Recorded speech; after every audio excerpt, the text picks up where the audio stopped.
حضرت ابن سیرین رحمۃ اللہ تعالی علیہ نے ارشاد فرمایا کہ اگر خواب میں مرد یا عورت اپنی شرمگاہ کو برہنہ دیکھتا ہے اور یہ بھی دیکھتا ہے کہ سب لوگ اس کو دیکھ رہے ہیں، تو دلیل ہے کہ اس کا راز لوگوں میں ظاہر ہو جائے گا۔ اور اگر دیکھے کہ اپنی شرمگاہ کو پھر ڈھانپ لیا ہے تو دلیل ہے کہ اس کا راز فوراً پوشیدہ ہو جائے گا۔ اور اہل تعبیر نے بیان کیا ہے کہ اگر دیکھے کہ اس کی شرمگاہ کا کچھ حصہ برہنہ ہے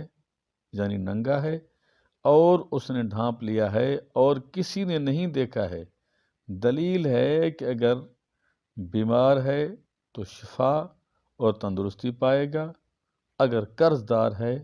تو قرض سے سرخرو ہوگا، اور اگر خوف زدہ ہے تو اللہ کی رحمت سے وہ امن میں آ جائے گا۔ حضرت ابراہیم کرمانی رحمۃ اللہ تعالی علیہ نے ارشاد فرمایا ہے کہ اگر دیکھے کہ اس کی شرمگاہ ننگی ہے، برہنہ ہے اور شرمندہ ہوا ہے تو یہ اس بات کی دلیل ہے کہ برے حال سے نیک حال کی طرف آئے گا، اور اگر دیکھے کہ اس نے جان بوجھ کر اپنی شرمگاہ سے کپڑا ہٹا دیا، اپنے آپ کو ننگا کر دیا، اور یہ دلیل ہے کہ ایسا کام کرے گا کہ جس سے سزا کا مستحق ہوگا یا اسے کوئی آفت پہنچے گی کہ جس سے لوگ عبرت حاصل کریں گے۔ اور ان بزرگان نے، ان اولیاء کرام نے اور ان اہل تعبیر حضرات نے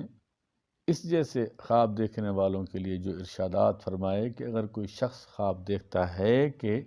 اس کو خدشہ ہے کہ میرے ساتھ یہ شر ہونے والا ہے تو وہ فوراً اپنی توفیق کے مطابق اللہ کی راہ میں صدقہ کرے گا، تو ضرور بالضرور اللہ تبارک و تعالی صدقے کی برکت سے اور اس کی نیت کی برکت سے اللہ تبارک و تعالی اس کے تمام شرور کو اللہ خیر میں تبدیل فرما دے گا۔ جزاکم اللہ فی الدارین۔